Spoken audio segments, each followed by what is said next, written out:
Hello, everyone. This is Dale Cantrell with Readable Holiness Church. This is not a Start Your Day Off Right sermon video, but this is just a regular video. And I'm sure nearly I've made one on this subject before, but it just came to me again today, and I wanted to give it to you.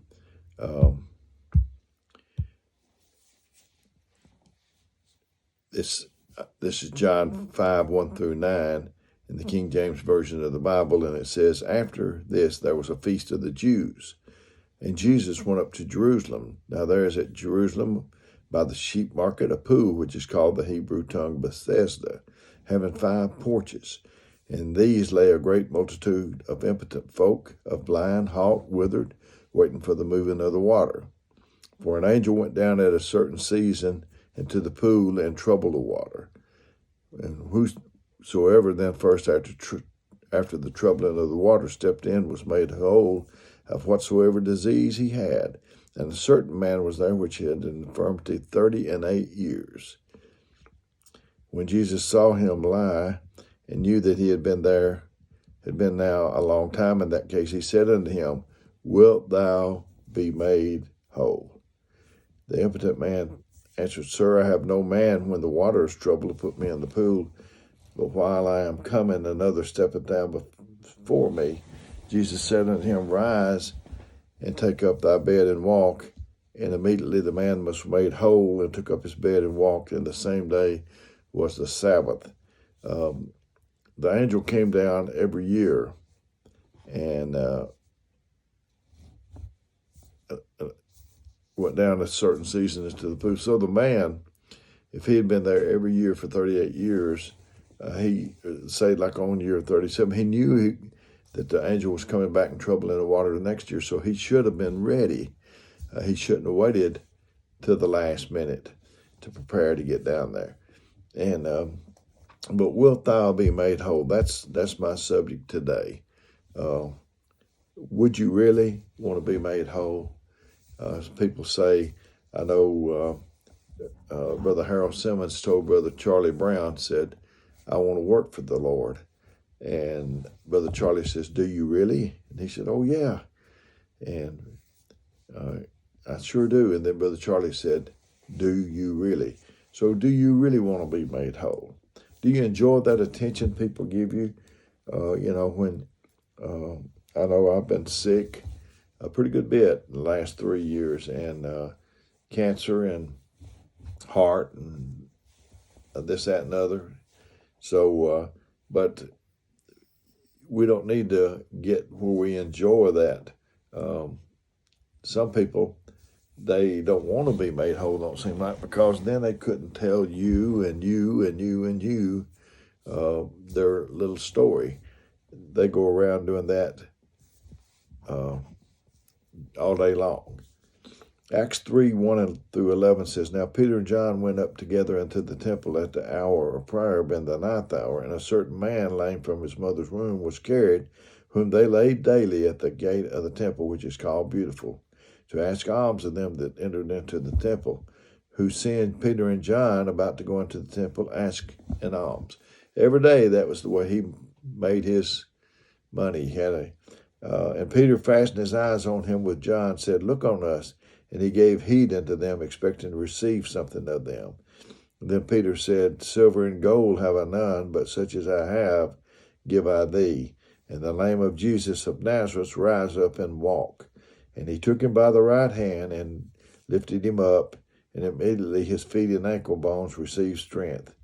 And he, leaping up, stood and walked and entered with them into the temple, walking and leaping and praising God. And all the people saw him walking and praising God, and they knew it was he which sat for alms at the beautiful gate of the temple, and they were filled with wonder and amazement at that which had happened unto him. And as the lame man which was healed helped Peter and John, all the people came together unto them in the porch which is called Solomon's, greatly wondering. That man with his cup out, they healed him. He'd been there every day. And don't you know that if Peter and John came back the next day and he still had that cup out, they wouldn't have been pleased. They would have been expecting more for him to help fill somebody else's cup, help someone else. So some people, you can fill their cup up, and the next day they'll be right back with that cup. The next time you see them, they're wanting you to fill that cup, seemingly never thinking about filling someone else's cup. You know, Paul said, when he stood before the ruler, he said, I think myself happy. You have to think yourself happy. You can think yourself sick. You can think yourself feel good mentally and physically and spiritually. You can, but you can think bad thoughts and you'll feel it'll be a bad day. I'm telling you that. So I knew I had a boss that would come down and work with me from Nashville, Tennessee. And when he would come, we would see these people with shopping carts. They don't do that anymore in Huntsville, but they used to push a shopping cart around. And they'd have various things they'd picked up off the road and maybe people would give them and whatever. And my boss from Nashville, they didn't have that going on there then. And he was amazed at that. And there was a man that did that. And he, you know, they get where their hair's ratty and I guess they smell their clothes or smell. And so some merchants in Huntsville, Alabama, they got together and provided him some free goods and services. One gave him a haircut. They gave him a shave. Another one donated a suit. I guess they did his nails or whatever. He looked like he was about to go to some important event. He looked good, and it was something else. They had it in the newspaper or published it, and you know, it wasn't many days after that I saw the man, and he was right back like he was, dirty, filthy, with a beard, pushing a shopping cart. So that's the way it is spiritually. The Lord can clean you up. He can give you something, give you salvation and something to help you live your religion. And I have seen people that was just as happy and free as I am, and then they went back into captivity. And it was just, it was unbelievable. The man that I'm speaking about that pushed the shopping cart, I worked at the bank. And he came in, I was in training. I wound up being on the desk and then later a manager for that bank. But I was training as a teller. And he came in that branch, and it was right at closing time. And he was hard to wait on, and it took so long that they dreaded seeing him come in because they knew they wasn't going to close on time. So he come in, and everybody, it was funny, everybody was acting like they didn't see him. They didn't say, "Could I help you, please?" or any of that thing. So I wound up with him. And he was aggravating and hard to wait on. But after a while, he says, "When you said, are you a praying man?" And I said, "Yes, sir, I'm a praying man." And he said, "Well, when you go to bed tonight, when you get down and pray," he said, "you remember me and pray for old," and he told his name, you know, like Jim Smith or something, but it was something else. Pray for old Jim Smith." And I said, "Yeah, I will." And so the Lord is expecting you, if you're down, not to be down forever. If He's expecting you that to not be down forever, to get up, and when you get up, to help someone else, instead of, you know, gimme, try to help, give instead of gimme, and try to help someone.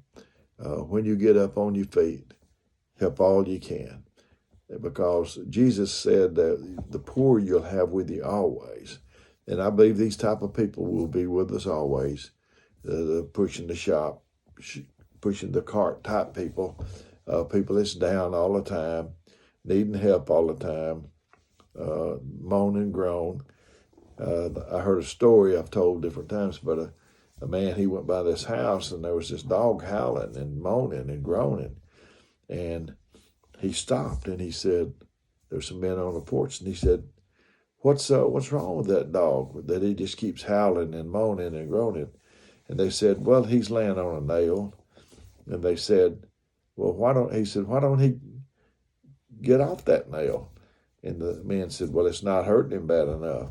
So that's what it seemed like to me spiritually. People, they moan and groan, they own a nail, and they just choose not to get off of it. So anyway, maybe I'm not trying to judge you or anyone.